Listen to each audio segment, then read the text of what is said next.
Krishna studio চ্যানেলে আপনাকে স্বাগতম। জগৎকে শিক্ষা দেওয়ার জন্য নারদ একদিন গোবিন্দকে বলছেন, প্রভু মায়ার স্বরূপ কি আমায় তুমি একটু জানাও। মায়া কি, মায়ার স্বরূপ কেমন? ভগবান তখন মৃদু মৃদু হাসছেন। মায়ার স্বরূপ জানতে চাও দেবর্ষি? তাহলে আমার সঙ্গে চলো, আমি তোমাকে মায়ার স্বরূপ দর্শন করাবো। এই নিয়ে গোবিন্দ নারদকে সঙ্গে নিয়ে ইষ্ট কথা আলোচনা করতে করতে চলছেন। চলতে চলতে নারদকে নিয়ে এক মরু প্রান্তরে এসে দাঁড়ালেন। চারিদিকে কোনো জল নেই। দেবর্ষি নারদকে আমার প্রাণ গোবিন্দ বলছেন, নারদ আমার প্রচুর জল পিপাসা পেয়েছে, তুমি আমার জন্য একটু জলের ব্যবস্থা করো। নারদ বলছেন, প্রভু আশেপাশে তো কোনো লোক সমাগম নিরীক্ষণ করতে পারছি না, জনপদ তো নেই। আপনি কৃপা করে কিছুটা সময় অপেক্ষা করুন। আমি অদূরে দেখতে পাচ্ছি গাংচিল উড়াউড়ি করছে, নিশ্চয়ই এখানে কোথাও জলাশয় আছে, কিংবা জলাশয় যদি থেকে থাকে নগরীও থাকতে পারে। আপনি কিছুটা সময় অপেক্ষা করুন, আপনি কয়েক ঘন্টা অপেক্ষা করুন, আমি যাচ্ছি আর আসছি। প্রভুকে অপেক্ষায় রেখে নারদ ছুটলেন জল আনয়নের জন্য, প্রভুর পিপাসা নিবৃত্ত করবে। ছুটতে ছুটতে ছুটতে ছুটতে নারদ দেখলেন জনপদ আছে। বাবা, জনপদ যেহেতু আছে নিশ্চয়ই সেখানে কোনো লোকের বাস হবে। গৃহতে তো দূর থেকে দেখা যাচ্ছে। একটা গৃহের সম্মুখে গিয়ে দরজার নিকটে নারদ দরজায় আঘাত করলেন। গৃহে কেউ আছে? আবার ডাকছেন, কেউ আছেন কি গৃহে?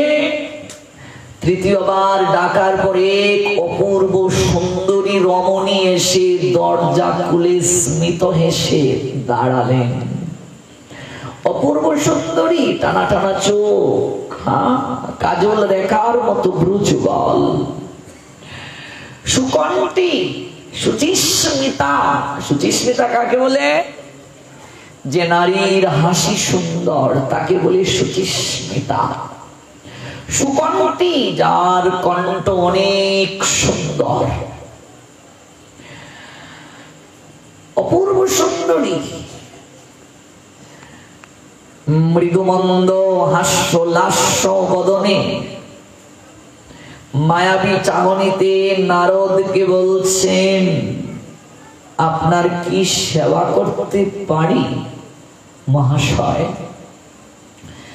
নারদ এক দৃষ্টিতে তাকিয়ে রইলেন, বহুক্ষণ দাঁড়িয়ে রইলেন, কথা বলছেন না। ওই চোখের দিকে তাকিয়ে বদন পানে তাকিয়ে বিমোহিত হয়ে গেলেন। শাস্ত্রী আচার্যগণ বললেন, সর্বদা চরণের দিকে তাকাবে।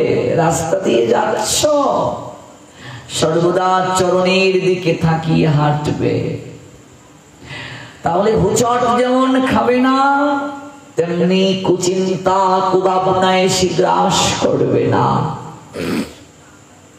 দেহে সব জায়গায় মায়া আছে, মায়া নেই কেবল চরণে। চরণে কেবল আছে কৃপা। সকল জায়গায় আছে মায়া, চরণে আছে কেবল কৃপা। এজন্যই বুঝি আমরা চরণ ধরতে তো পাগল থাকি। হ্যাঁ, চরণ ধরে মাতাজিরা এক জায়গায় গিয়েছি চুল দ্বারা এমন করছে, আর আমি এক জায়গায় পাঠে গিয়েছি, সকল উত্তরীয় আমার সিঁদুরে ভরে গেছে। আর আমি যাচ্ছি, আমাকে বলছে প্রভুজি আপনার উত্তরীতে সিঁদুর কেন, কোথায় গিয়েছিলেন? গৌর প্রেমানন্দে। বুঝতে পারছেন তো ইঙ্গিতটা কি করলো আমায়? কত রকমের লোক আছে, কত কথা বলে। ব্রহ্মচারীদের কখনো মায়েরা চরণ স্পর্শ করে প্রণাম দেবে না, গা স্পর্শ করবে না, শাস্ত্র নিষেধ করেছেন। এগুলো হচ্ছে বৈষ্ণবতা, এগুলো মানতে হবে, এগুলো গৌরাঙ্গের আদর্শ, গৌর হরির এগুলো আদর্শ। এই আদর্শকে ব্যতি রেখে চলা যাবে না। এমনকি যদিও আমরা পারি না, কিন্তু নিয়ম জেনে যাও, ভাগবতের শ্রবণের নিয়ম হচ্ছে একদিকে বাবাজিরা বসবে, বাবাজিরা বসবে ডান দিকে, মায়েরা বসবে বাম দিকে। এটা হচ্ছে নিয়ম, ভাগবত শ্রবণের বিধি। একদিকে কেবল মায়েরা, একদিকে কেবল বাবাজিরা। মায়েরা মায়েদের সঙ্গে আলিঙ্গন করবে, বাবাজিরা বাবাজিদের সঙ্গে আলিঙ্গন করবে। মায়েরা মায়েদের গলায় মাল্য পরিয়ে দেবে, বাবাজিরা বাবাজিদের গলায় মাল্য পরিয়ে দেবে। নৃত্য করার সময় মায়েরা মায়েদের সঙ্গে নৃত্য করবে, বাবাজিরা বাবাজিদের সঙ্গে নৃত্য করবে। কেবল স্বামী স্ত্রী একে অপরকে হাত ধরে নৃত্য করার বিধান দিয়েছেন ভাগবত। স্বামী স্ত্রী একে অপরকে মালা পরিয়ে দিতে পারবে, কিন্তু আর কেউ কোন পুরুষ নারীকে মালা পরিয়ে দেবে না, এমনকি ভ্রাতা ভগিনীকেও মালা পরিয়ে দেবে না। বয়স সন্ধিকাল যেদিন থেকে শুরু, সেদিন থেকে 8 বছরের পর 9, 10, 11, 12, 13, 14 এই বয়সটায় চলে আসলে আপন ভাই বোন এক শয্যায় শয়ন করতে ভাগবত নিষেধ করেছেন। মনুসংহিতা বলছেন এমনকি মায়ের সঙ্গেও সন্তান, পুত্র সন্তান শয়ন করবে না। এ তো সহজ নয়, ভাগবতের বিধান। আমাদের এই চিত্ত বড় চঞ্চল, যে কোনো মুহূর্তে কুপ্রবৃত্তি এসে আমাদের মাঝে গ্রাস করতে পারে। যে কোনো মুহূর্তে আমাদের চিত্ত বিকল হয়ে যাবে। আপনি আগুনে ঘি ঢালবেন আর আগুন দাউ দাউ করে জ্বলবে না, কি করে ভাবছেন আপনি? শিষ্যা যারা গুরুদেবের চরণ স্পর্শ পর্যন্ত করবে না, শিষ্যারা গুরুদেবের চরণ সেবা করবে না। বহু জায়গায় দেখে যায় মাতাজি শিষ্যারা এসে গুরুদেবের চরণ সেবা করছে। কেন? চরণ সেবা করার কি পুরুষ শিষ্য নেই? মায়েরা কেন সেবা করবে? এটা ভাগবত নিষেধ করেছে। বহু নাম যজ্ঞানুষ্ঠানে গেলে দেখা যায় আজকাল যে সকল মহিলা পার্টি যেভাবে উশৃঙ্খল ভাবে নাম যজ্ঞের আসরে নাচে, এটা গৌর হরি পূর্ণভাবে নিষেধ করেছেন। কোন মায়েদেরকে এমন ভাবে হরিনাম যজ্ঞে উশৃঙ্খল ভাবে নাচার বিধান গৌর হরি দেন নাই। কলিযুগে গৌর হরি যে আমাদেরকে বিশেষ শিক্ষা, ভাগবতের শিক্ষা প্রদান করছেন, সেটি শুদ্ধ বিশুদ্ধ ভাগবতীয় শিক্ষা। এটার বাহিরে যাওয়া যাবে না, গেলেই বিপদ। এটার বাহিরে যাওয়াটা শাস্ত্র কখনো অনুমোদন করেন নাই, কখনো অনুমোদন করেন নাই ভাগবত শাস্ত্র। চরণে কেবল কৃপা, কিন্তু চরণ ধরতে বলা হয়নি, চরণ ধুলি নেয়ার কথা বলা হয়েছে। কি নেয়ার কথা বলা হয়েছে? চরণ ধুলি। গুরু বৈষ্ণব যখন হেঁটে যাবেন, আমি কাছে এসে প্রণাম দিলেই যে আমার কৃপা হবে, চরণ ধরলেই যে আমার কৃপা হবে তা নয়। নিয়ম কি? গুরু বৈষ্ণব হেঁটে যাচ্ছেন, এগুলো রাধাকুণ্ড বৃন্দাবনে গেলে দেখবেন, যদি কেউ চরণ ধরে রাধাকুণ্ড বৃন্দাবনে গেলে, তাহলে আপনাকে এমন ভাবে অপমান করবে যে আপনি কিছুই শিখেননি এখনো। আপনার গুরু বৈষ্ণব আপনাকে কিছু শেখায়নি, আর আমাদের গুরুদেবরা আমাদের চরণ ধরা শেখায়। তাহলে বুঝতে হবে আমরা কতটা ভুল শিখছি। রাধাকুণ্ড বৃন্দাবনে গেলে দেখবে, যখন পরিক্রমায় গুরু বৈষ্ণব বের হন, যে যেখানে আছেন সেখান থেকেই প্রণাম দিচ্ছেন, যে যেখানে আছেন সেখান থেকেই প্রণাম দিচ্ছেন। যদি প্রণাম দেওয়ার পঞ্চাঙ্গে ভূমিতে পড়ে যদি প্রণাম দেওয়ার পরিবেশ না থাকে, তাহলে করজোড়ে এমন করে প্রণাম দিতে হবে, তাতেও প্রণামের কৃপা লাভ করা যাবে। মায়েরা প্রায় জায়গাতে আমরা পরিক্রমায় গিয়ে দেখেছি লম্বা হয়ে প্রণাম দিয়ে দেন, এটা উচিত নয়। মায়েদের স্তন কখনো ভূমি স্পর্শ করবে না। মায়েরা প্রণাম দেবে পঞ্চাঙ্গে, বাবাজিরা প্রণাম দেবে সাষ্টাঙ্গে। সাষ্টাঙ্গে প্রণাম দেওয়ার যদি পরিবেশ না থাকে বাবাজিরা পঞ্চাঙ্গে দেবে, কিন্তু ডিজিটাল প্রণাম দেবে না, এভাবে দেবে না, এই এক হাতে প্রণাম দেবে না, তাহলে জন্মার্জিত সকল পুণ্য নষ্ট হয়ে যাবে। দেহের সব জায়গায় মায়া আছে, চরণে মায়া নেই। তাহলে শাস্ত্র যে বলছে বৈষ্ণবের চরণ দুলির অনেক মর্যাদা, বৈষ্ণবের পাদুদক চরণ দৌত জলের অনেক কৃপা, তাহলে শাস্ত্র যে বলছেন বৈষ্ণবের ভক্তের উচ্ছিষ্ট প্রসাদের অনেক গুণাবলী। চরণ ধুলি নেয়ার কথা বলা হয়েছে, সাধু যে পথ দিয়ে হেঁটে যাবেন সেখানে ধুলিকণা পড়েছে কি পড়েনি, সেই জায়গা থেকে আমি ধুলি মস্তকে নেব, তার চরণ ধরব না। যদি চরণ ধরতে হয় তার অনুমতি প্রয়োজন, তিনি যদি অধিকার দেন, কিন্তু শুদ্ধ ভক্ত বৈষ্ণব কাউকে চরণ ধরতে দেবেন না, বিশেষ করে মাতাজিদেরকে। মনে রাখবে, যদি চরণ ভুল ক্রমে কেউ ধরে নেই, প্রণাম দেয়, সঙ্গে সঙ্গে তাকে হাত দৌত করতে হবে। আছে কি সব জায়গায় হাত ধোয়ার পরিবেশ? নেই।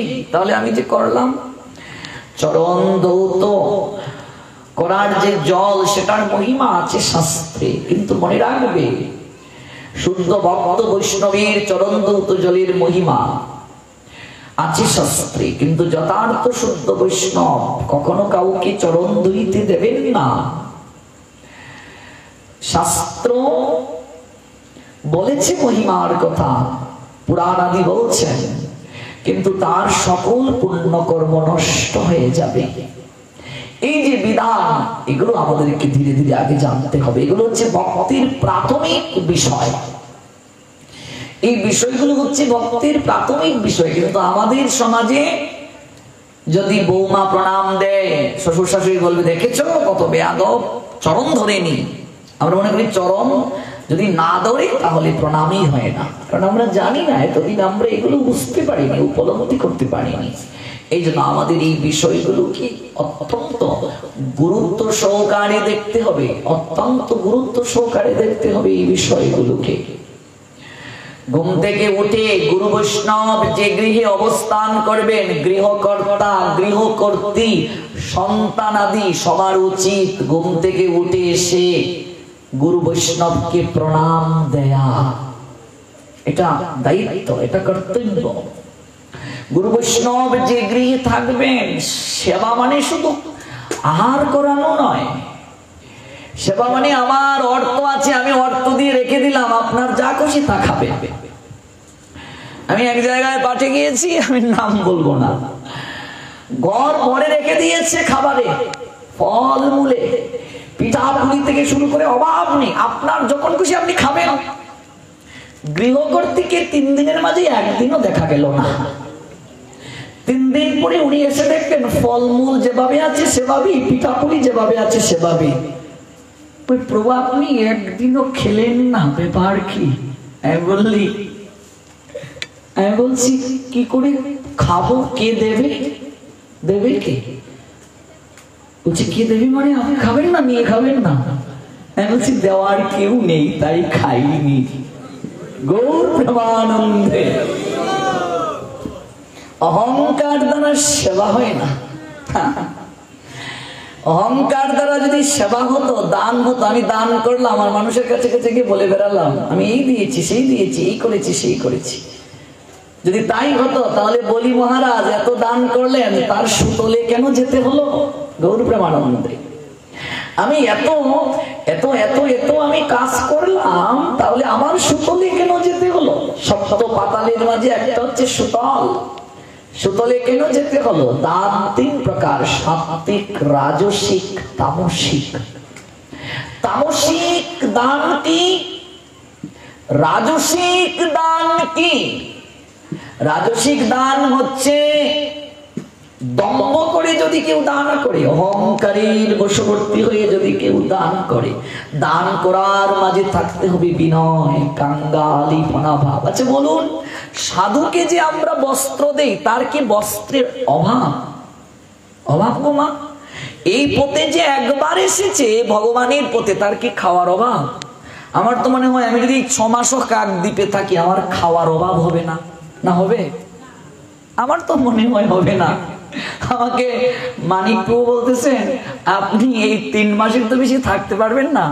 অনেক ভক্তদের বাড়িতে বৈষ্ণব সেবা হলো না, পরিক্রমা হলো না, তাদের মন খারাপ। আপনি এক কাজ করুন, আপনার এই 3 মাস যখন শেষ হয়ে যাবে, আপনি বর্ডার পার হয়ে আবার থেকে আপনি আবার 1 মাসের জন্য আসুন, শুধু বাড়ি বাড়ি পরিক্রমা করার জন্য।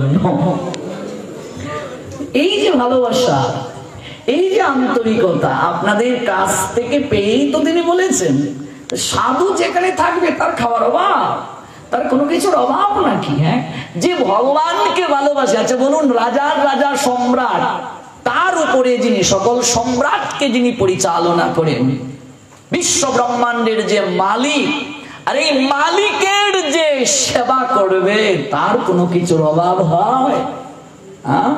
আপনি মাস শেষে বেতন পাবেন, একটা চাকরিতে যুক্ত হলেন, মাস শেষে আপনাকে একটা বেতন দেয়া হবে। কিন্তু আপনি যদি ভগবানের চাকরি করেন, প্রতিদিন আপনাকে ভগবান কিছু না কিছু দেবেন। না ভুল বলছি? কিন্তু অর্থের জন্য কেউ কি ভগবানের সেবা করে? হ্যাঁ, অর্থ, বিত্ত, বৈভব, এগুলো তো সাধু বৈষ্ণবের চরণে এসে এমনিতেই পড়ে লুটুপুটু খায়। হ্যাঁ, আমি একজনকে বস্ত্র দান করব, কোনো কিছু দান করব, এটা কোনো কিছু দান, যে কোনো দান, শুধু সাধুকে নয়, কন্যাদায়গ্রস্ত পিতাকে আমি অর্থ দান করব, একটু বিবাহের জন্য, এটা খুব ভালো কাজ। দরিদ্রকে, কাঙ্গালকে, বস্ত্রহীনকে একটা বস্ত্র দেব, নিরন্নকে একটু অন্ন দেব, কিন্তু সেটা যেন দম্ভের সঙ্গে না হয়, রাজসিক ভাব যেন না আসে। সেটা কি? সেই দানটা যেন শ্রদ্ধার সঙ্গে, বিনয়ের সঙ্গে হয়, তাহলে দান করার সঙ্গে সঙ্গে আমার কৃপা হয়ে যাবে, দানের সঙ্গে সঙ্গে কৃপা হবে। কিন্তু দান করার পরও যদি আমার সংসারের অশান্তি দূর না হয়, আমার অবস্থার পরিবর্তন না হয়, যদি আমার ভাগ্যের পরিবর্তন না হয়, তাহলে এখানে দুটো জিনিস ভাবতে হবে। হয়তো আমি যথার্থ সাধুকে দান করতে পারিনি, গৌর প্রেমানন্দে, প্রকৃত সাধুকে দান করতে পারিনি। না আপনি বিচার করতে পারবেন, কাউকে বিচার করতে হবে না, কারো কাছে যেতে হবে না। আমি এত এত সাধুর পাঠ শুনলাম, এত এত সাধুকে সেবা করালাম, আমার মাঝে ভক্তি আসে নাই, আমার মাঝে কুচিন্তা যায় নাই, আহার শুদ্ধ হয় নাই, হরিনামের প্রতি রুচি জাগে নাই। আমি আরেকজনের পাঠ শুনলাম, আমার মাঝে আহার শুদ্ধ এসে গেল, ভক্তি এসে গেল, বৈরাগ্য এসে গেল, তাহলে বুঝতে হবে আমি এতদিন যার মুখে হরি কথা শুনেছি, সেই সাধুর দ্বারা আমাকে পরিবর্তন করতে গেলে যতটা তার ভজন শক্তি প্রয়োজন, তার মাঝে যে ভজন নেই শাস্ত্র তা বলছেন না, সেই সাধুর মাঝেও ভজন আছে। ভজন না থাকলে কেউ কৃষ্ণ কথা বলতে পারবে না। কিন্তু আমাকে পরিবর্তন করতে যতটা তার ক্ষমতা দরকার, আমি তো লক্ষ জন্ম ঘুরেছি, অনেক ময়লা নিয়ে এসেছি, আমাকে পরিবর্তন করতে যতটা ভজনের ক্ষমতা দরকার, সেই সাধুর মাঝে ছিল না, যার কারণে আমি পরিবর্তন হই নাই। এটা হচ্ছে প্রথম। দ্বিতীয়, হয়তো এমন হতে পারে আমি সেই সাধু সঙ্গটা সঠিকভাবে করতে পারিনি, শ্রদ্ধার সঙ্গে করতে পারিনি, ভক্তি করে করতে পারিনি, কিংবা সেই দান করার সময় আমার মাঝে সাত্বিক ভাব ছিল না, লোক দেখিয়ে করেছি, দান করতে হয় বলেই করেছি, কিংবা আমার মাঝে বিনয় ছিল না, দৈন্যতা ছিল না, ইত্যাদি। এবার আসুন তামসিক দান, এগুলো গীতায় আছে গো বাবা। গুণত্রয় বিভাগ যুগ আছে কি না? সত্য রজ তম, 3টা গুণের কথা, 3টা আহারের কথা, 3 প্রকার দানের কথা। তমগুণ গুণে অধিষ্ঠিত হয়ে যে দান করে। তামসিক দান মানে কি বুঝেন? তামসিক দান মানে হচ্ছে দিতে হয় বলেই দেয়া। একটা গামছা দান করেছি, গামছা ভালো করে কোমরে বেড়েই দেয় নাই। ঠাকুরদা পুজো করতে এসেছেন, এমন একটা গামছা দিলাম যে একেবারে কোমরটাই বের হয় না।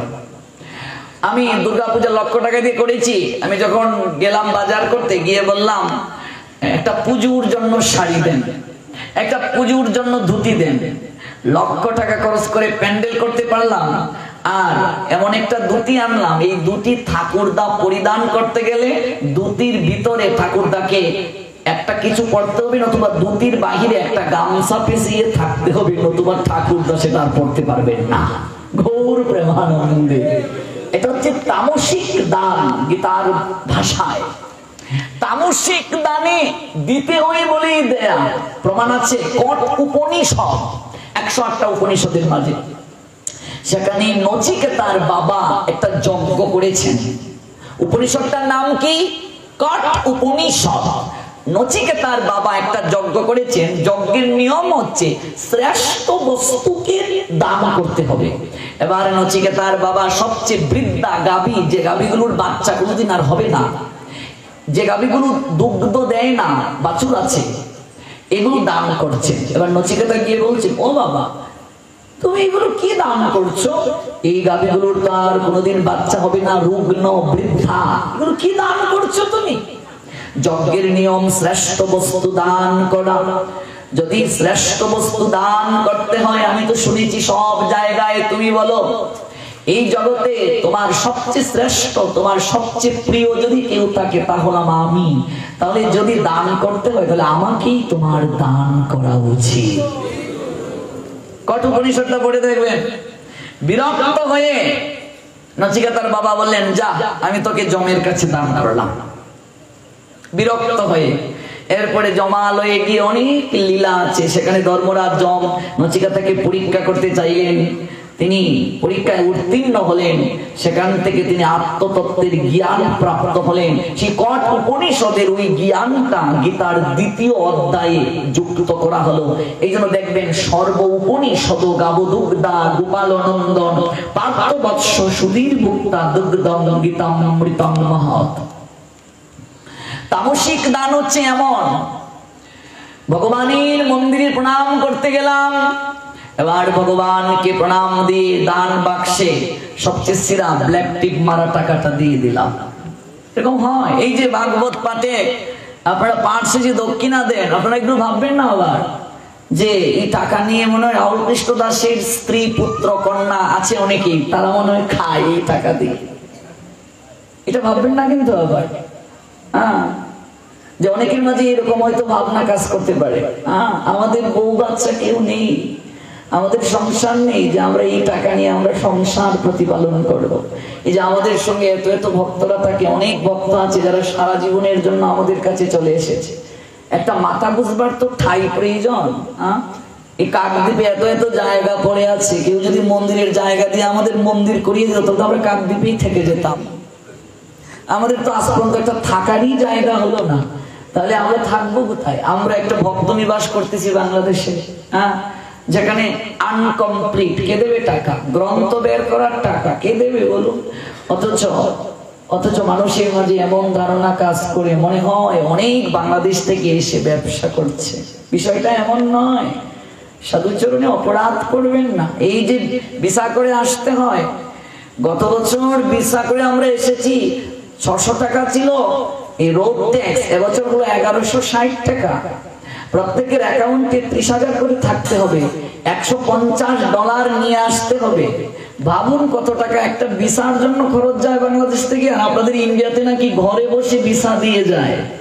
তাহলে 10 জন যদি লোক আসে, 30,000 টাকা করে যদি অ্যাকাউন্টে রাখতে হয়, তাহলে কত টাকা ভাবুন তো, ভাবুন, অনুভব করুন, একবার অনুভবে আনতে হবে এগুলো।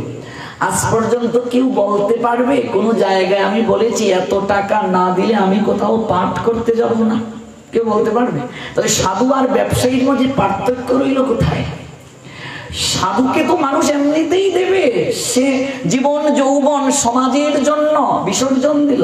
এই যে আমি এই বাবার কাছে গিয়ে বলছি আমার গ্রন্থ দাও, আমার প্রয়োজন, তারা এক বাক্যে বলছেন, বলুন কি গ্রন্থ লাগবে আমরা দেবো কিনে। তাদের নৈতিক দায়িত্ব দেওয়া সমাজের কল্যাণের জন্য। আমাদের কেউ নেই, যদি আরামায়েশে অর্থ উপার্জন এই আকাঙ্ক্ষায় কিছু করতে হতো তাহলে ফার্স্ট ক্লাসে গ্রাজুয়েশন মাস্টার্স করলাম, প্রধানমন্ত্রী কর্তৃক পুরস্কার পেলাম, তাহলে একটা ভালো চাকরি নিয়ে, আর আমার বাবার যা আছে একমাত্র ছেলে, এখনো আমরা আমাদের জমি পা দিয়ে মাঠে যেতে পারি, এত তালুক আছে আমাদের।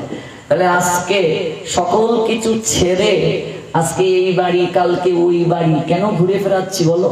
কালকে সারাদিন পরিক্রমা করলাম, নৃসিংহ চতুর্দশীতে নৃসিংহ পুজো করলাম, অনেক ভক্তরা ছিল, সারা রাত জাগরণ করলাম, রাত্রে 12টাও কোনো গৃহে গিয়েছি, সারা রাত জাগরণ করে সকালবেলা মঙ্গল আরতি করে 16 মালা কমপ্লিট করে তারপরে 8:30টার দিকে বিশ্রামে গিয়েছি। 8:30টায় বিশ্রামে গেলেই কি ঘুম এসে যায়? 9:30টায় ঘুম আসলো, 10:30, 11:30, 12:15টায় মানিক প্রভুজির কলে ঘুম ভাঙলো যে বৈষ্ণব সেবা কখন যাবে।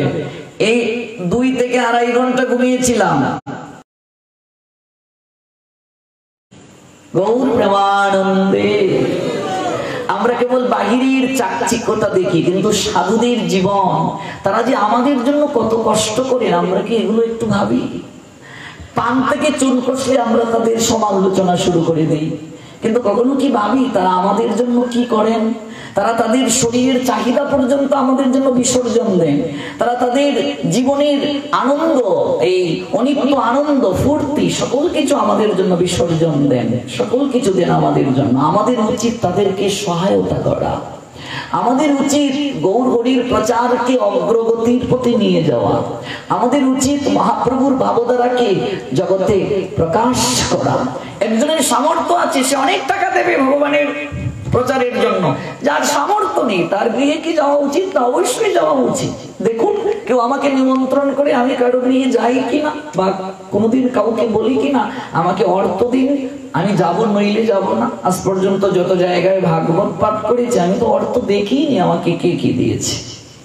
এটা প্রসঙ্গে এসে গেছে তাই বললাম, কষ্ট নিয়েন না। যে কথাটা বলার চেষ্টা করেছি বা যে প্রসঙ্গ সূত্র ধরে এতদূর পর্যন্ত আসলো, গীতার 3টা গুণের কথা, সত্য রজ তম। তাহলে তম থেকে তামসিক ভাব এসেছে, তামসিক দান। এই যে তামসিক দান, এই তামসিক দানের মাঝে দিতে হয় বলেই দেয়া, অনিচ্ছাকৃত ভাবে দেওয়া, জোর করে দেয়া, জোর করিয়ে আদায় করে নেওয়া, ইচ্ছা নাই এরপরেও দিচ্ছি। যেমন এই ভাগবতের প্রণামী অনেক সময় ভক্তরা যখন গুনতে যায় দেখা যায় এর মাঝে সবচেয়ে বেশি ব্ল্যাক টিপ মারা আর ছিঁড়া টাকাই থাকে। সেদিন গোপাল প্রভু এইগুলো গুনে বলছে যে কি ব্যাপার, 10 টাকার মাঝখানে অর্ধেক অর্ধেক নাই, মনে হয় অর্ধেক আজকে কেউ দিয়েছে আর পরের দিন অর্ধেক দিয়েছে। গৌর প্রেমানন্দে।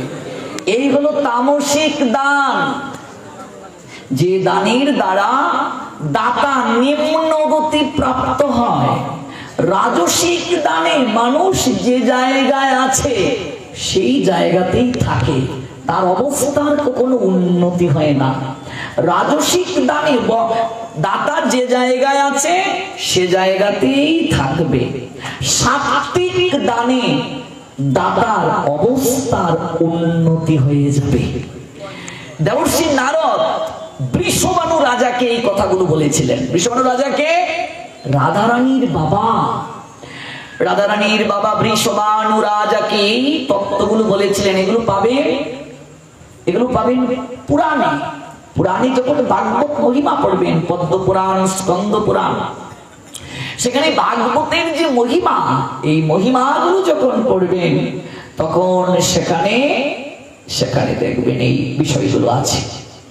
বৃষভানু রাজা গিয়ে দেবর্ষি নারদের কাছে যখন এই কথাগুলো বললেন যে আমার এত কিছু আছে এরপরও আমার সন্তান নেই, ভগবান সবাইকে সব দিক দিকে পূর্ণতা দেন না গো, কোনো না কোনো দিকে ভগবান কাউকে না কাউকে একটু অসুখী রাখেন। কেন জানো মা?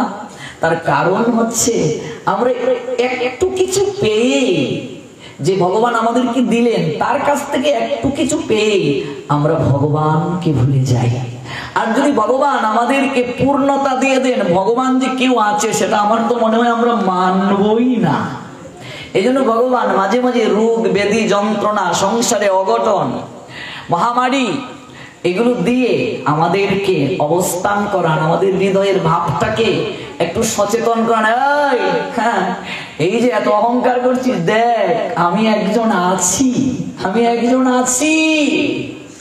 দেবর্ষি নারদ প্রণাম দিয়ে, প্রণাম প্রাপ্তির পর বিশ্ববানু রাজা যখন প্রণাম দিলেন, প্রণাম দেওয়ার পরে নারদ বলছেন, হে রাজন, আপনি ভগবানের কৃপায় যা পেয়েছেন সে অনুযায়ী ভগবানের সেবায় যা ব্যবহার করা প্রয়োজন, যা ব্যয় করা প্রয়োজন, আপনি সেটা করেননি। ভগবানের প্রদত্ত দ্রব্য যদি কেউ ভগবানকে না দিয়ে খেয়ে নেয়, আমার গুরু মহারাজের একটা পাঠ শুনেছিলেন আপনারা, ঝাউবাগান মাটি, সুদামা চরিত কথা। সেখানে গুরুদেব বলেছিলেন সুদামা কেন গরিব হয়েছিলেন, মনে আছে কিনা জানি না, যারা নিয়মিত গিয়েছেন তারা জানবেন যে সুদামা ভগবানের নিত্য সিদ্ধ সক্ষ প্রেমের ভক্ত। সে সুদামা গরিব কেন হলো? আজকে আমার এই বিরঙ্গ বাবা মা লক্ষ্মী তাকে এত কিছু দিলেন, তার তো কিছু অভাব নেই, কেন আমাকে দিলেন না, তাকে কেন দিলেন? শাস্ত্র বলছেন তার পূর্বজন্মে অনেক পুণ্য ছিল, পূর্বজন্মে সে এত ভালো কাজ করেছে, সেই পুণ্যের প্রভাবে সে এই জন্মে লক্ষ্মীর কৃপা পেয়েছে। এবার মনে রাখবে, ভগবান তাকে দিয়েছে, উনাকে দেয়নি। কেন দিয়েছেন? ভগবান তাকে দিয়ে জগতের মহৎ কাজ করাতে চান। ভগবান সবাইকে দিয়ে সব কাজ করাতে পারেন না। আজকে বিরঙ্গ বাবু যদি চলে যান, একদিন যেতেই হবে আমাকে, তাকেও। ছেলেরা বছরে একদিন মনে করবে, এর পরের বছর 10 বছর 20 বছর 50 100 বছর পরে ওনার অস্তিত্ব আর থাকবেই না, আমারও থাকবে না। আমার দাদুর বাবাকে, তোমার দাদুর বাবাকে কেউ মনে রাখে? দাদুর বাবার বাবার বাবার বাবার নাম কি বলতেই পারবো না অনেকেই। তার কি সমাজ সংসারে অবদান নাই? সময়ের পরিক্রমায় মানুষ হারিয়ে যায়, কিন্তু ভগবান পূর্বজন্মের পুণ্যের প্রভাবে যাদেরকে ধন দেন, সেই ধন দিয়ে তার নিজের চাহিদা মিটার পর তা দিয়ে গুরু বৈষ্ণব ভগবান এবং সমাজের জন্য সে যেন কল্যাণ করতে পারে, ভগবান এই জন্য তাকে ধন প্রদান করে। জগতে অনেক লোক দেখবে ধন আছে কিন্তু মন নেই, আছে কি নেই? পূর্বজন্মে পুণ্য ছিল, ধন পেয়েছে, কিন্তু মন কেন পায়নি? সেখানে একটা অপরাধ ছিল। জগতে অনেক লোক আছে যার ধন নেই, দেখবে খুব মন আছে, আহারে যদি এটা থাকতো আমি এটা করতাম, এটা করতাম, এখানেও পূর্বজন্মে তার দুর্ভাগ্য আছে।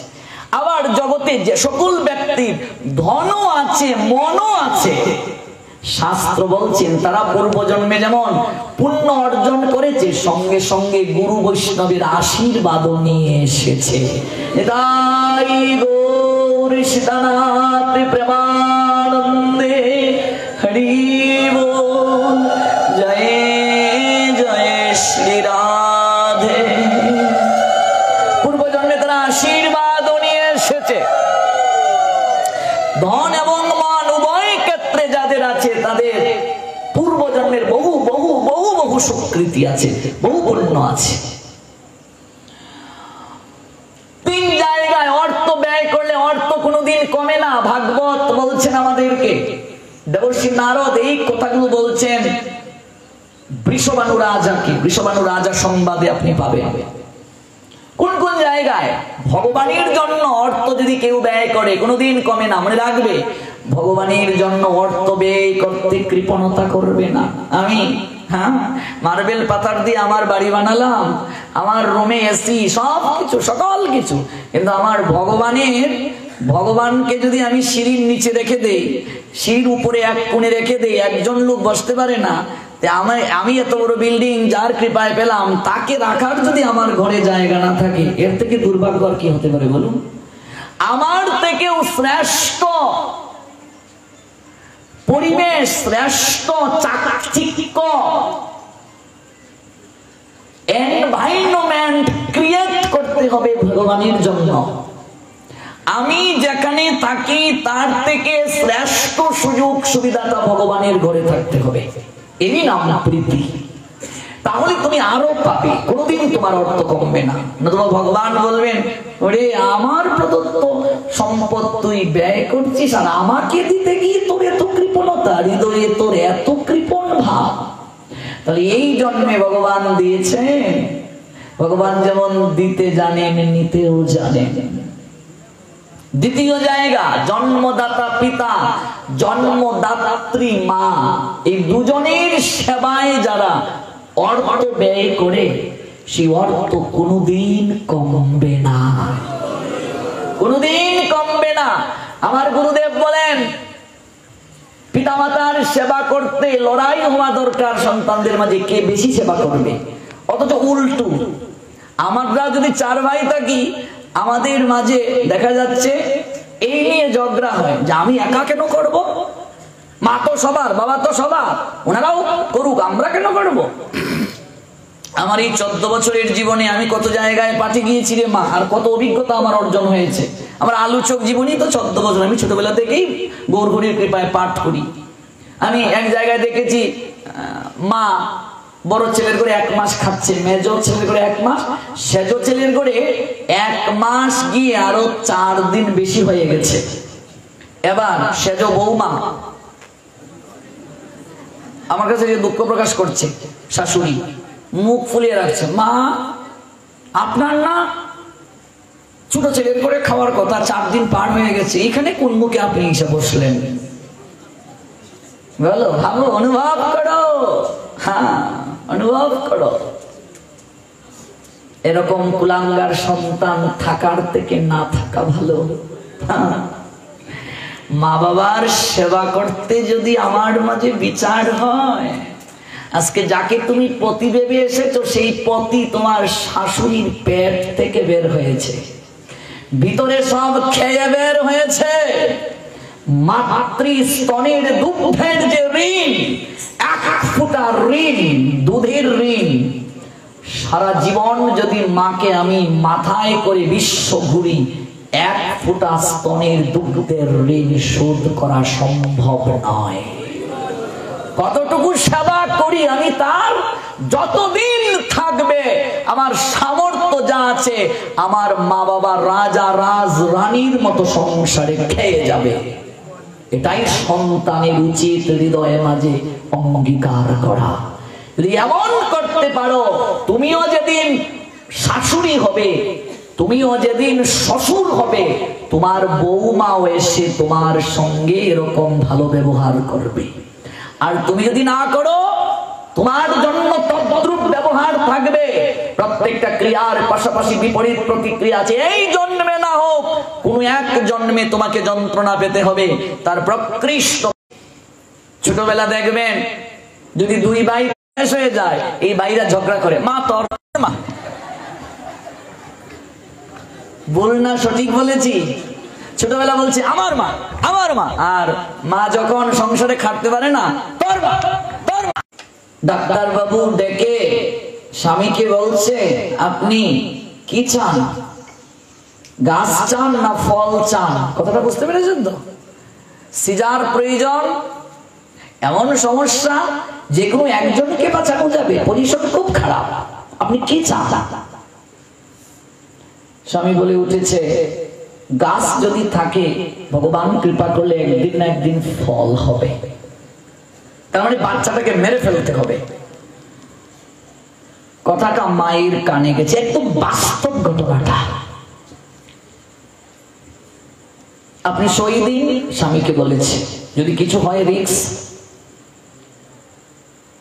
ডাক্তার বাবুকে আড়ালে ডেকে নিয়ে যখন তাকে থিয়েটারে নিয়ে যাওয়া হবে, ডাক্তারবাবুকে হাতটা ধরে বলছে, ডাক্তারবাবু আমি আপনাকে একটা কথা বলি, আপনি রাখবেন?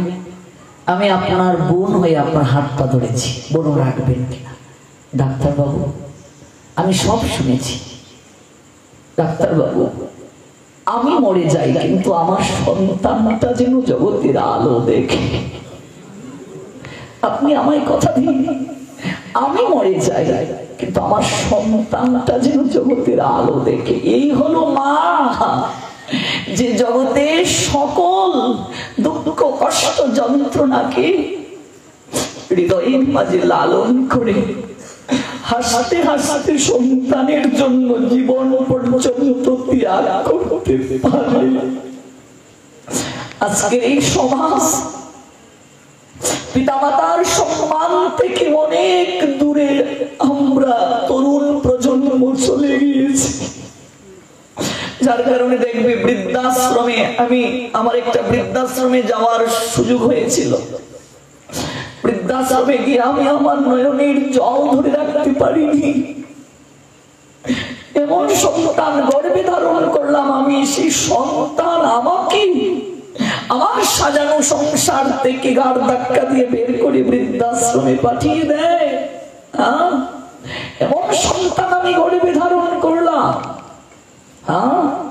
এমন সন্তানকে আমি গর্ভে ধারণ করলাম। বৃদ্ধাশ্রমের একটা চিঠি আপনারা শুনেছেন কিনা? বহু আগের ঘটনাটা। তখনকার সময় মোবাইলের যোগাযোগ ছিল না। বৃদ্ধাশ্রম থেকে একটা চিঠি গিয়েছে ছেলের হাতে।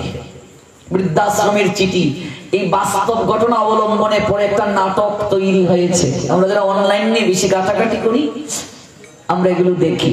বহু আগের ঘটনা, তখন মোবাইলের ব্যবহার ছিল না, ইন্টারনেট ছিল না, এত এত এত জনপ্রিয়তা ছিল না। ইন্টারনেট খুব কম লোক ব্যবহার করত তখন, ফেসবুকের যুগ ছিল না তখন। চিঠিটা ছেলেটার হাতে যখন গিয়েছে, ছেলেটা বহুদিন আগে মাকে রেখে এসেছে বৃদ্ধাশ্রমে, কোনো সংবাদ সে নেয় নাই।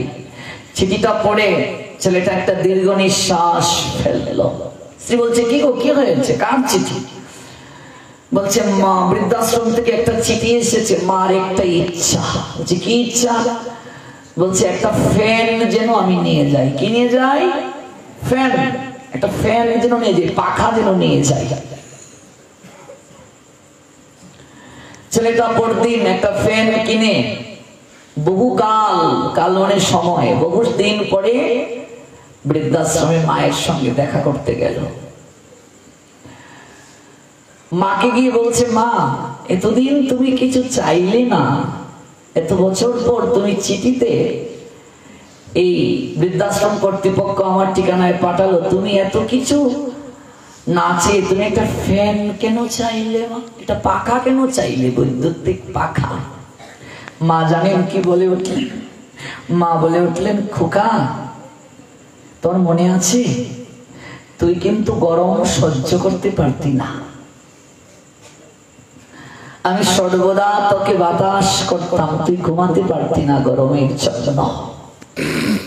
আমি তো জানি, তোকে কোলে পিঠে করে আমি মানুষ করেছি, বড় করেছি, তুই গরম সহ্য করতে পারতি না, আমি সর্বদা তোকে বাতাস করতাম। খোকারে, কর্মফল যদি কিছু থেকে থাকে,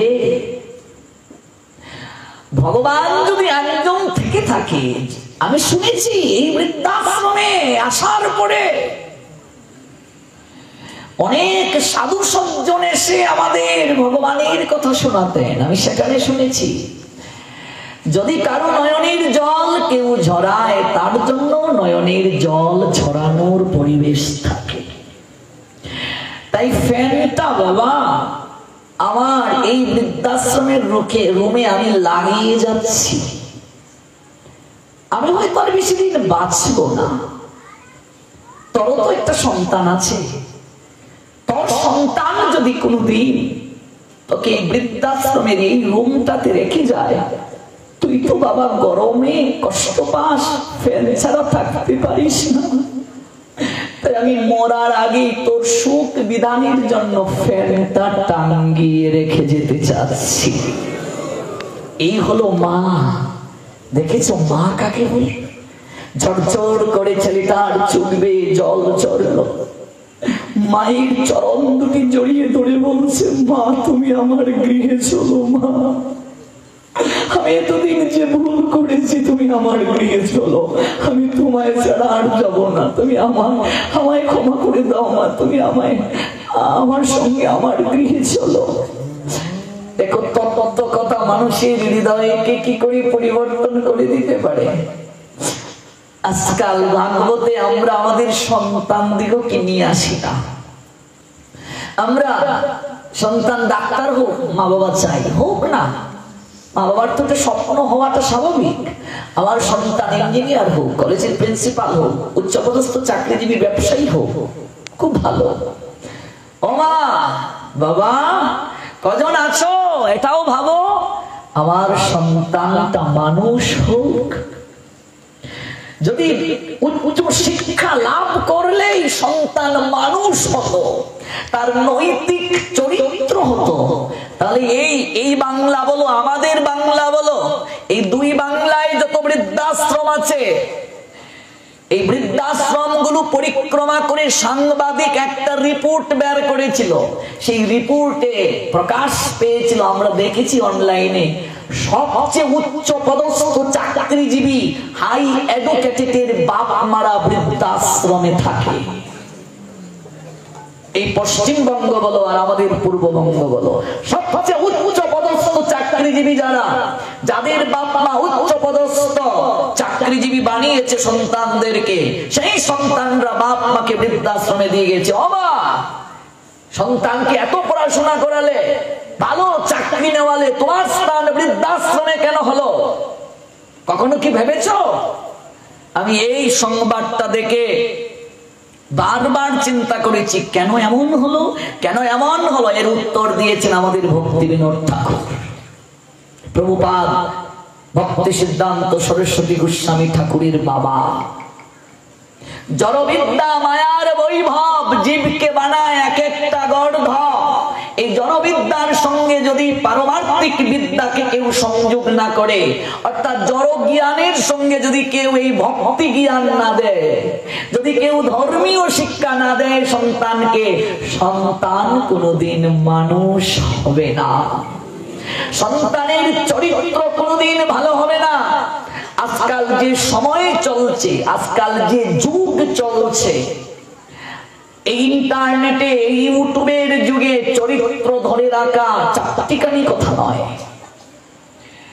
আজকাল এই আধুনিক যুগে ছেলে মেয়ের অবাধ মেলামেশা যেভাবে বেড়েছে, এই যুগে সন্তানের চরিত্রকে ধরে রাখা চারটিখানি কথা নয়, একমাত্র আপনার সন্তানকে প্রকৃত নৈতিক জ্ঞানে চরিত্র যদি আপনি স্বচ্ছ রাখতে চান, পিতামাতার প্রতি যদি শ্রদ্ধা সম্মান বর্ধিত করতে চান, আপনার সন্তানকে স্কুল কলেজের পড়াশোনার সঙ্গে আপনি অবশ্যই গীতা ভাগবতের শিক্ষা প্রদান করুন। নিতাই গৌর সীতানাথ প্রেমানন্দে হরি বল। জয় জয় শ্রী রাধে। আপনার সন্তান ভিক্ষা করে খেলেও আপনাকে বৃদ্ধাশ্রমে পাঠাবে না। একটা কৃষ্ণ ভক্ত যে, ধার্মিক যে, সে কোনোদিন তার মার গায়ে হাত তুলবে না, সে কোনোদিন তার বাবার গায়ে হাত তুলবে না, সে কখনো রাস্তায় কোনো মেয়ের সঙ্গে অসভ্যতা করবে না। এই ড্রেসটা পরলে, ললাটে তিলক থাকলে, কণ্ঠে মালা থাকলে ইচ্ছে করলেও খারাপ কাজ করা যায় না। আমি ইচ্ছে করলেই সিনেমা হলে যেতে পারবো না, পারবো কি বলুন? পারবো? সম্ভব নয়, কোনোদিনই সম্ভব নয়। আমার মন চাইলেও আমি পারবো না যেতে, আমাকে বাধা প্রদান করবে শিক্ষা। তাই বলে আমি বলছি না যে আপনার ছেলে মেয়ে সব সংসার ছেড়ে চলে আসুক, আমি তা বলছি না। সংসারে থাকুক, চাকরি করুক, ব্যবসা করুক, সব করুক, কিন্তু ধর্মীয় শিক্ষা প্রদান থেকে বঞ্চিত করবেন না। সন্তানকে নিয়ে আসুন ভাগবতের পাঠে, স্নান করে বলুন, একটু তুলসীকে স্নান করা, প্রণাম কর, পরিক্রমা কর বাবা, একটু গীতা এক অধ্যায় পর, সংস্কৃত পারিস না, বাংলা অনুবাদটা পর বাবা। বাকি সকল কার্য করতে আপনি আপনার সন্তানকে বলছেন এটা কর, এটা কর, এটা কর, বাবা এটা কর, কিন্তু কোনো মা আছেন কি এমন বলেছেন, বাবা রে তুই যে 2 মালা জপ করিস, আজকে কি তোর মালা জপ হয়েছে? আছেন কি কোনো মা তার সন্তানকে বলে? যদি বলতে পারেন তাহলে আপনি রত্নগর্ভ আদর্শ মা হলেন। আর যদি বলতে না পারেন তাহলে বুঝতে হবে আপনি মায়ের যে দায়িত্ব, শাস্ত্র যে দায়িত্ব পালনের কথা বললেন, সেই দায়িত্ব আপনি এখনো যথাযথভাবে পালন করতে পারেন নাই। বাবা হিসেবে আপনি ব্যর্থ হয়ে গেলেন। আমি আমার কথা বলি,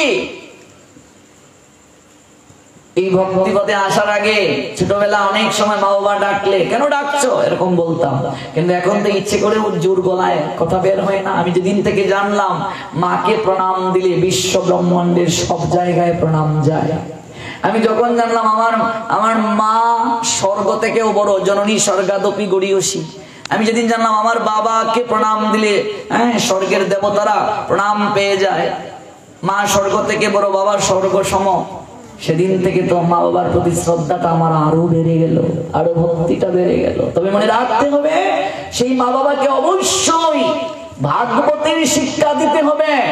সেই মা সেই বাবা, মা বাবা যথার্থ নয় যদি ভাগবতের শিক্ষা সন্তানকে প্রদান না করে।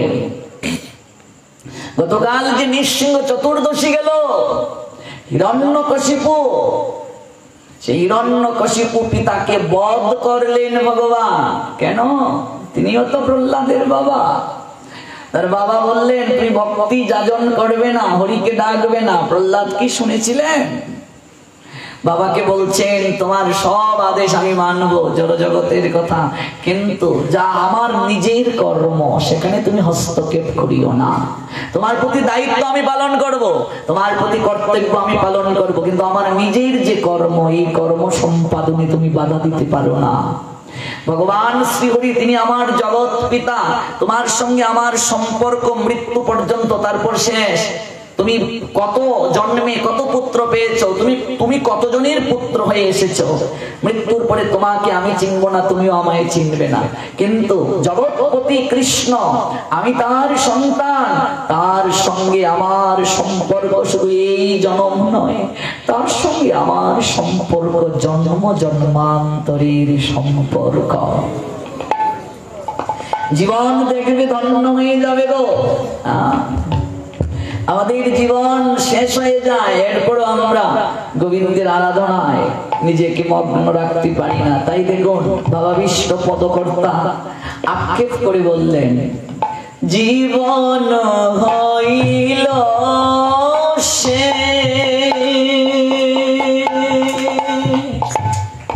না ভজিলে ঋষিকে,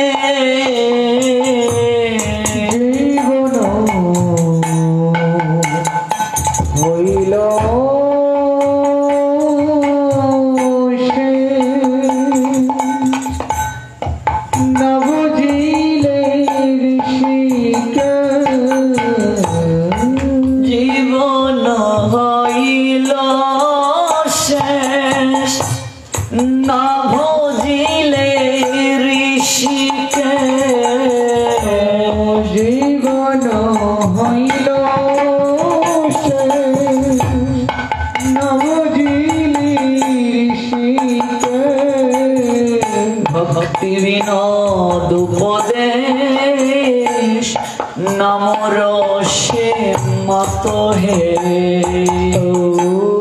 ভক্তি বিনোদ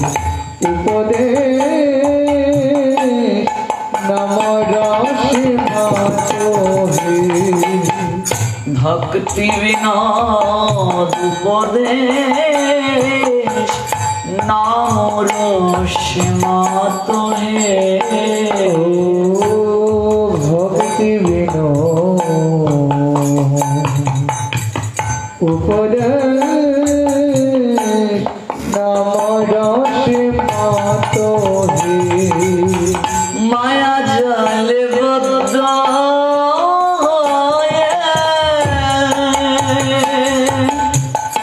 আছো মিছে কাজ নিয়ে, মায়া জলে ভদ্র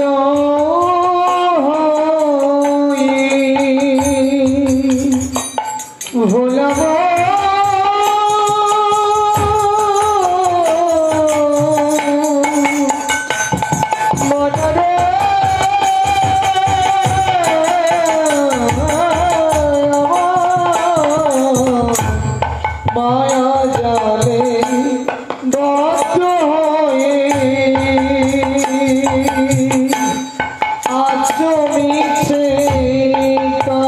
নিয়ে মায়া জালে বদ্ধ হয়ে আছো মিছে কাজ নিয়ে মায়া জালে বদ্ধ আছো মিছে কাজ নিয়ে মায়া জালে আমি বদ্ধ হয়ে আছি, মিছে কাজ নিয়ে আছি। ভগবান শ্রী গোবিন্দ ঋষিকেশের আরাধনা থেকে সরে গিয়ে আর এই মায়ার স্বরূপের কথা শুনছি আমরা নারদের নিকট থেকে। অপূর্ব সুন্দরী রমণীর বদন পানে তাকিয়ে নারদ বিমোহিত হয়ে গেলেন। ভগবান পাঠালেন কেন বাবা? অনেকেই হয়তো ভাবছেন কোথায় ছিল কোথায় গেল, এক জায়গা থেকে আমার গৌর কৃপায় সব মনে আছে। ভগবান পাঠালেন জলের জন্য। মায়া জলে মগ্ন হয়ে আছো মিছে কাজ নিয়ে। মায়া জালে বদ্ধ হয়ে ভোলাবো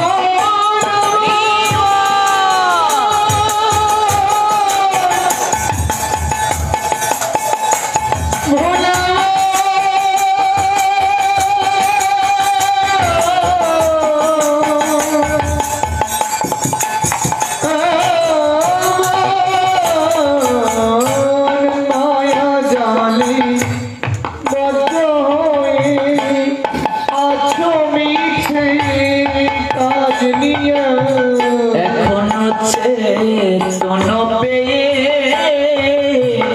রাধা মাধব নাম করো হে।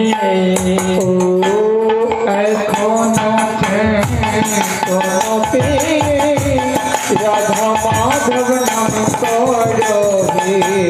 এখনো চেতন পেয়ে রাধা মাধব নাম করো হে। এখনো চেতন রাধা মাধব নাম করো। আমরা হরিদাস ঠাকুরের নিকটে মায়া দেবীকে এনে রাখলাম, আর ওই মায়া থেকে নারদ গোবিন্দের লীলায় প্রবেশ করলাম। যে মায়া দেবীর ভুবন বুলানো রূপে জগৎ মোহিত, অথচ সেই মায়া দেবী রূপের রমণীর দিকে তাকিয়ে তিনি ভুলে গেলেন। জল আনতে পাঠিয়েছেন ভগবান, পিপাসা নিবৃত্ত করার জন্য গ্রহণ করতে পারতাম। যেদিন থেকে আমার আপনার মনে বিষয়ে বাসনা জেগে যাবে, সেদিন থেকেই কৃষ্ণ আমার আপনার থেকে অনেক দূরে চলে যাবে। কৃষ্ণকে মাঝখানে রেখে তোমার শয়নের ঘরে, তোমার বেডরুম, অনেকে বলে মাইক ওইটা স্বামী স্ত্রীর বেডরুম, কত কি করবে, এখানে ঠাকুরের ছবি কি, সেখানেও ভগবান থাকবে। ভগবান কি নেই? ভগবান নেই কোথায় বলুন? ভগবান নেই কোথায়? আমার সকল কার্যের সাক্ষী তিনি, আমার সকল কার্যের তিনি ফল প্রদাতা। আমি যা করব তাকে সঙ্গে নিয়ে, তাকে বাদ দিয়ে নয়। কৃষ্ণ ভুলি সেই জীব ভুগি বাঞ্ছা করে, মায়ার সংসার তরে ঝাপটিয়া ধরে। কৃষ্ণকে ভুলে যে সংসার করতে চায়, সংসারের আশা করে, তখনই মায়া তাকে গ্রাস করবে।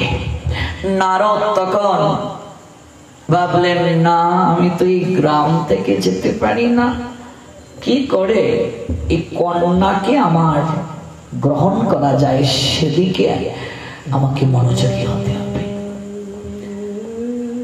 জলের কথা বলে দাঁড়িয়ে রইলেন।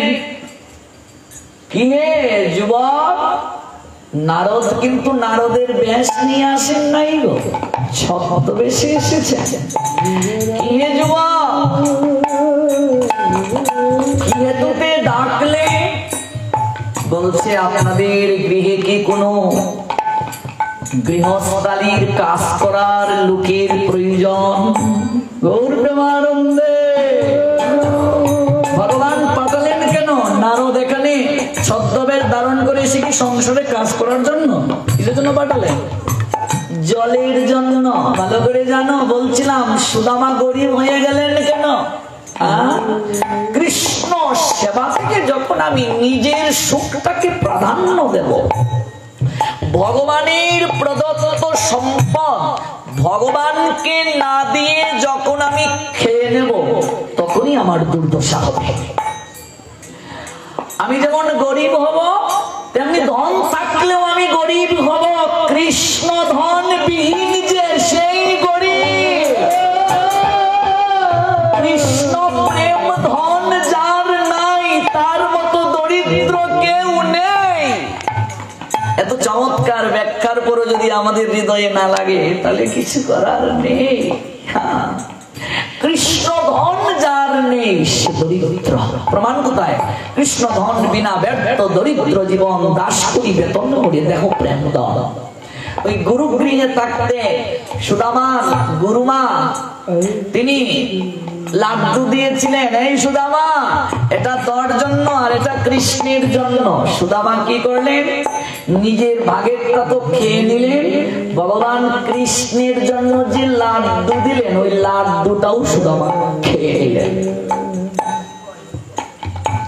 ভগবানের প্রদত্ত সম্পদ ভগবানকে যদি না দিয়ে কেউ গ্রহণ করে, আবার সেই সুদামা তার স্ত্রী বসুন্ধরা যখন তাকে নগরে ভিক্ষা করতে পাঠালেন, খালি হাতে ভগবানের কাছে যাওয়া যায় না।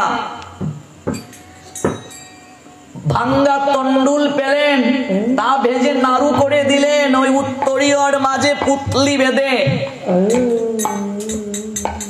কতদিন হয়ে গেল, প্রায় নষ্ট হয়ে গেছে, গুমা পড়ে গেছে।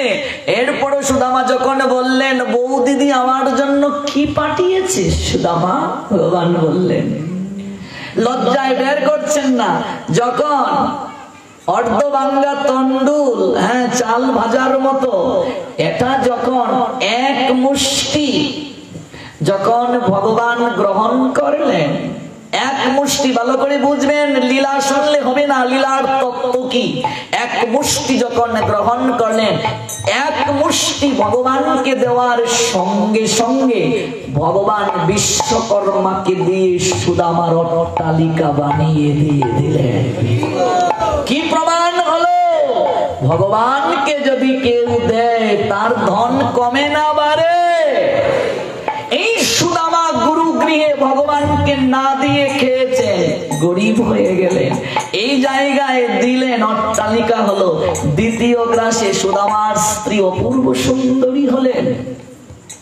তৃতীয় গ্রাসটা যখন নেবেন, রুক্মিণী হাতটা ধরলেন, প্রাণনাথ এই কার্য তুমি করিও না, তাহলে জন্ম জন্মান্তরে আমি কৃষ্ণ হারা হয়ে যাব।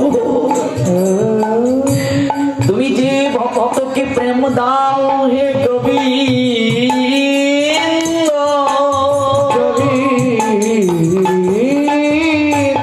তুমি যাকে প্রেম দান করো,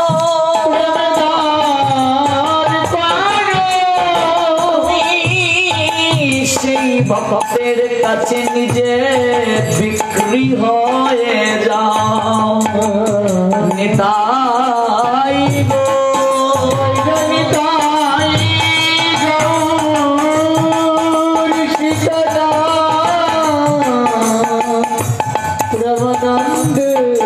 প্রেম ধন যে লাভ করতে পারে ভগবান, সেই ভক্তের কাছে বিক্রি হয়ে যান, তার স্বাতন্ত্র বলে কিছু থাকে না। নিজের স্বাধীনতা বলে কিছু থাকে না মা। সেই ভক্ত ভগবানকে যেভাবে নাচায় ভগবান সেইভাবে নাচেন, যেভাবে চালায় ভগবান সেইভাবে চলে। তাই রুক্মিণী হাতটা শক্ত করে ধরলো, প্রভু এই কার্য তুমি করিও না। ভেবেছে? ভাবুন তো, অনুভব করুন তো, কৃষ্ণ সুখ বিধান না করে যে নিজের সুখ প্রদানের চেষ্টা করে, মায়া তো তাকেই গ্রাস করবে। তার জন্যই তো দুঃখ, তার জন্যই দৈন্যতা। তাহলে সে কি হয়ে যায়? দরিদ্র হয়ে যায়। শুধু ধন থাকলেই ধনী বলে না গো, এটা তো জড়জগতের বাক্য। ধন থাকলেই ধনী বলে না, অর্থশালী বিত্তশালী, তুমি যে ধন নিয়ে অহংকার করছো এটা বালির বাগ।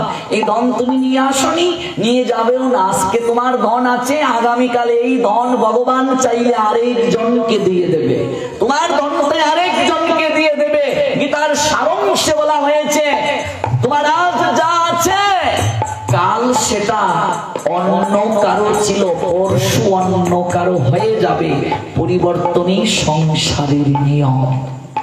আজ তুমি যা হারিয়ে কষ্ট পাচ্ছ, যন্ত্রণা পাচ্ছ, বেদনায় তুমি জর্জরিত হচ্ছ, ভেবে দেখো তুমি কি নিয়ে এসেছিলে যা তুমি হারিয়েছ। তাহলে ধন থাকলে জাগতিক দৃষ্টিতে সে ধনী, কিন্তু যার পরমার্থ ধন নাই, কৃষ্ণ প্রেম ধন নাই, তার মতো গরিব জগতে আর কেউ নাই, তার মতো কাঙ্গাল জগতে আর কেউ নাই। তাই আমাদের কৃষ্ণ প্রেম ধন লাভের জন্যই চেষ্টা করতে হবে। এই মনুষ্য জীবনে কেবল কৃষ্ণ প্রেম ধন লাভ করা যায়। ছদ্মবেশ ধরে নারদ যুবকের রূপ ধারণ করা, তিনি বললেন, আপনাদের গৃহে কি কোনো গৃহস্থালীর কাজ করার জন্য লোকের প্রয়োজন? আমি তাই এসেছি, কিছু দিতে হবে না, আমায় পেটে ভাত রাখলেই হবে, শুধু আহারের সংস্থান করলেই হবে। দিতে হবে কেন? যে রূপ দর্শন করেছে এই রূপের রূপবতীকে পেলেই তো হলো, আর কিছু পাওয়ার দরকার আছে? এবার বলছেন, আমি তো বলতে পারবো না, আমি বাবার সঙ্গে কথা বলি।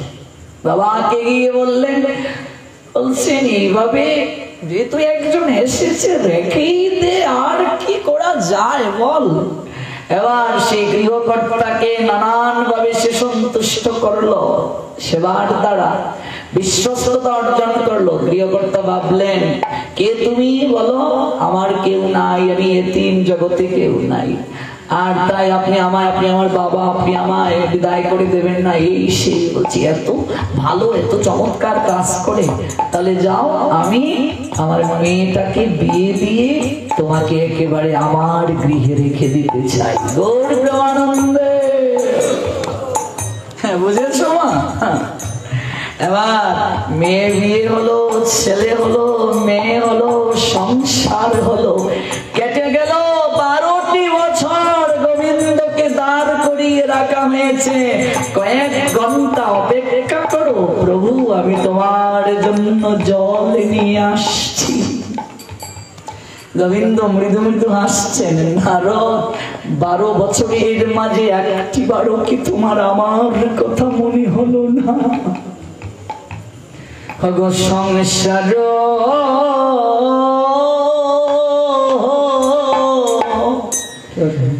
বিষয়ানলে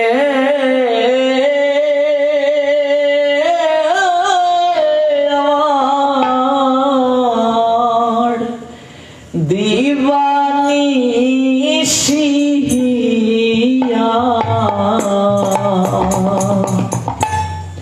হিয়া জলে গো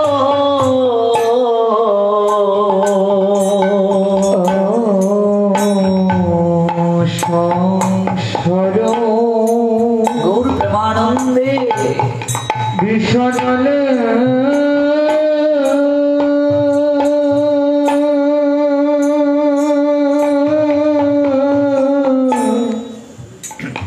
আমার দিবানিশি হিয়া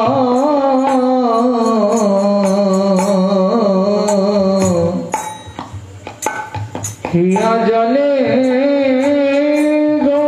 কেউ বলতে পারবো মা এই সংসারে আমার দুঃখ নাই, আমি সুখী?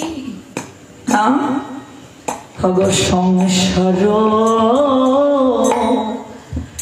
বিষয়ানলে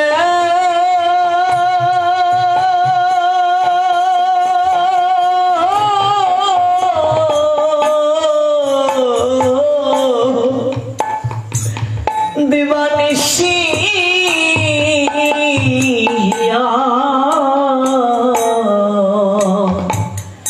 হিয়া জলে গো। সংসার বিষয়ানলে বিষয়ানলে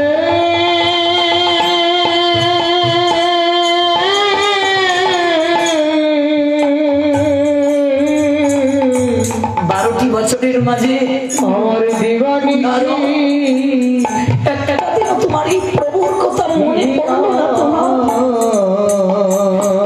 এই নারদের চরিত্র এখানে আর কেউ নয়, হিয়া জলে গো। আর কেউ নয় বাবা, আমরা মাতাতে জটরে গোবিন্দকে অপেক্ষমান করে এসেছি। গোবিন্দ এই অন্ধকার জগৎ থেকে তুমি আমায় আলোর সন্ধান দাও হে গোবিন্দ।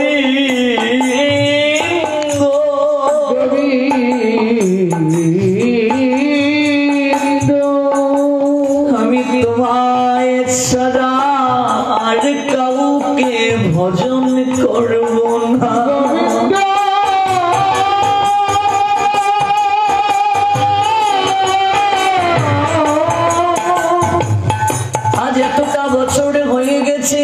এখানে অনেক লোক আছি, প্রশ্ন করো মনকে, এই 50, 60, 70 বছরের জীবনে একটিবারও কি ওই নারদের চরিত্রের মতো আমাদের কি মনে হয়েছে গোবিন্দকে আমরা কথা দিয়ে এসেছিলাম? হয়েছে কি একটা দিন মনে? সংসার বিষয়ানলে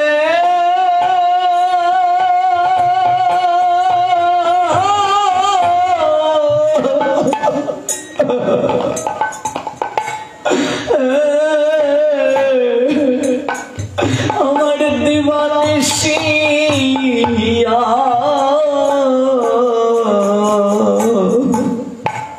হিয়া জলে গো।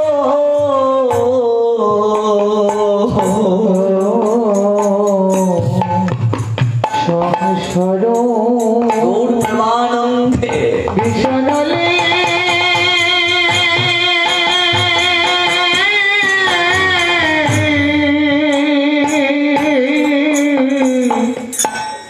আমার দিবানিশি হিয়া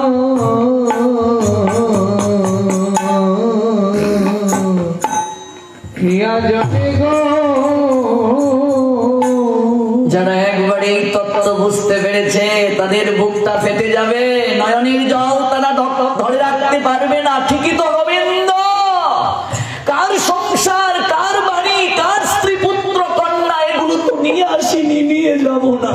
সত্যিই তো আমি এই সংসারে একদিনও তোমায় মন ভরে নয়ন জলে ডাকতে পারলাম না। হিয়া হিয়া জলে গো। হরিবল হরিবল হরিবল। ওই অনল জুড়াইতে তোমায় যে কথা দিয়ে এই মায়ার সংসার আমার আমার আমার আমার দিবানিশি করছি গোবিন্দ। এই ঘুমের দেশে এসে অচেতন হয়ে ঘুমিয়ে আমি রইলাম। হে গোবিন্দ, আমার এই অনলকে জুড়াবে। হরি হরি বিফলে জনম গুয়াইনু, মনুষ্য নম পাইয়া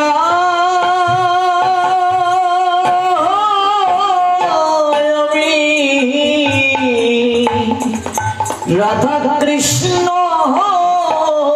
নভ জিয়া গো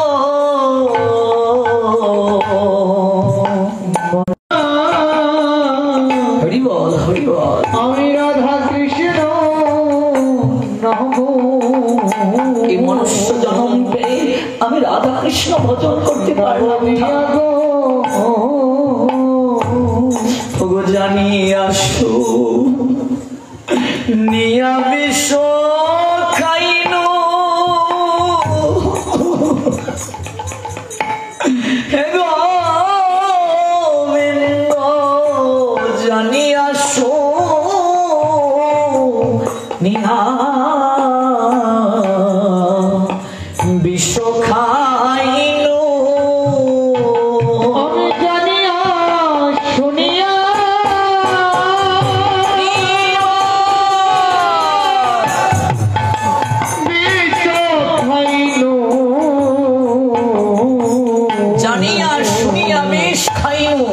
জানিয়া শুনিয়া বিষ খাইনু। পদকর্তা আমাদের হয়ে কেঁদে কেঁদে বলছেন আমি জেনে শুনে বিষ খাইলাম। আমি জেনে শুনে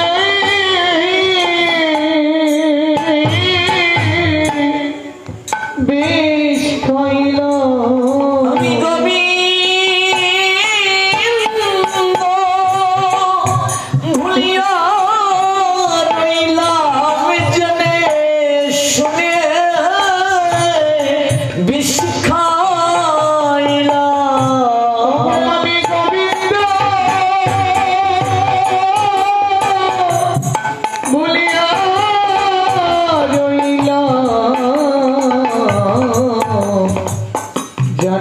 শুনিয়া বিষ খাইলাম। 12টা বছরের মাঝে নারদ একটিবারও তোমার আমার কথা মনে হলো না, একটিবারও আমার কথা তোমার মনে হলো না। তুমি যে আমায় কয়েক ঘন্টার কথা বলে দাঁড় করিয়ে রেখে গিয়েছো, তুমি আমার পিপাসা নিবারণ করবে জল আনতে গিয়েছিলে। 12টি বছরের মাঝে তোমার কি একটিবারও আমার কথা মনে হলো না? আমি দিতে যেমন জানি নিতে জানি, আবার আমি তোমায় স্বরূপ বুঝাবো। আমাকে ভুলে গেলে জীবের কি হয়? সুখের সংসারে কাল বৈশাখী ঝড় নামলো, বানের জলে ভেসে গেল।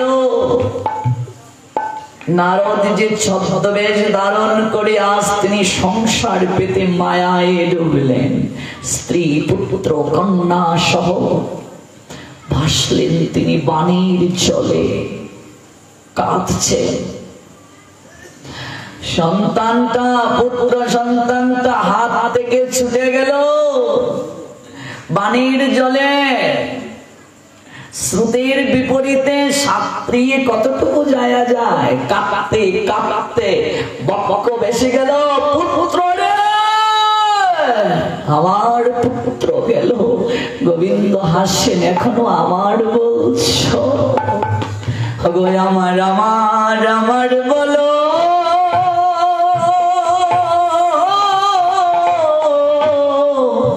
তুমি আমার বলতে কি বাবু জগ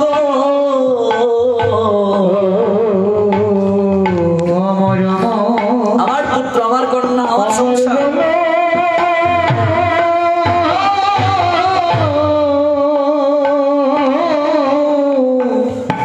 তুমি আমার বলতে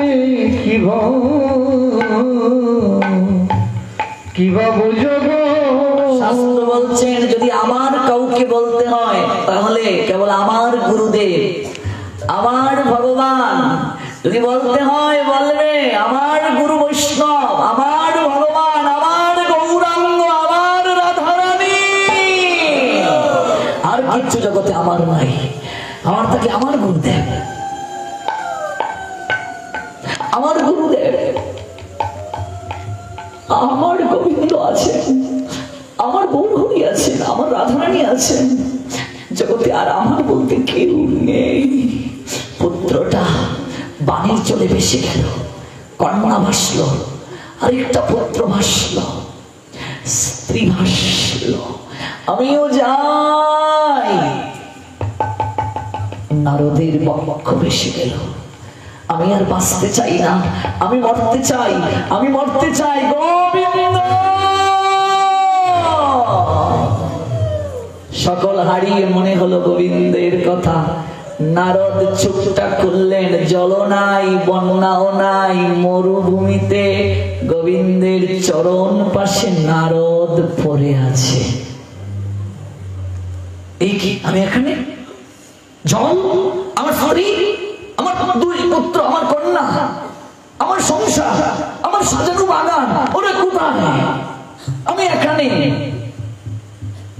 গোবিন্দ বলছেন কিছুই নেই, এগুলো আমার মায়া।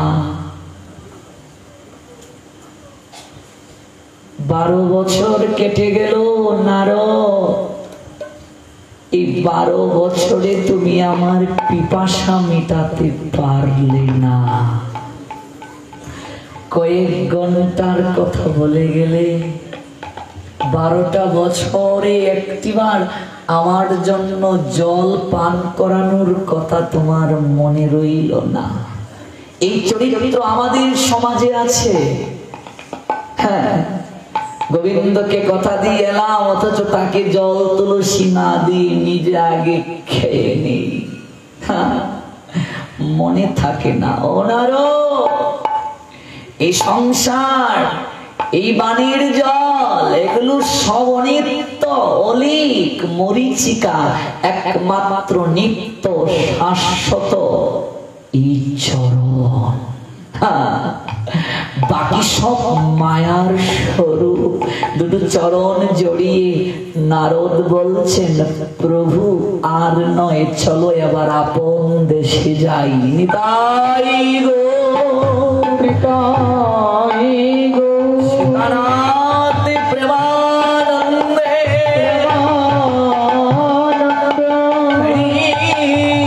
হরি বলো,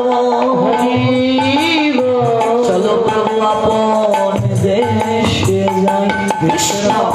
সূর্য সম আর মায়া অন্ধকার। ওই মায়া দেবী আজ হরিদাস ঠাকুরের সম্মুখে এসে দাঁড়ালেন। এবার কি হলো মায়া দেবী আর কি হলো হরিদাস ঠাকুরের, সেই লীলা শ্রবণ করতে গেলে আসতে হবে আগামীকাল ঠিক সন্ধ্যা। ভিডিওটি আপনার ভালো লাগলে লাইক, কমেন্ট এবং সাবস্ক্রাইব করুন।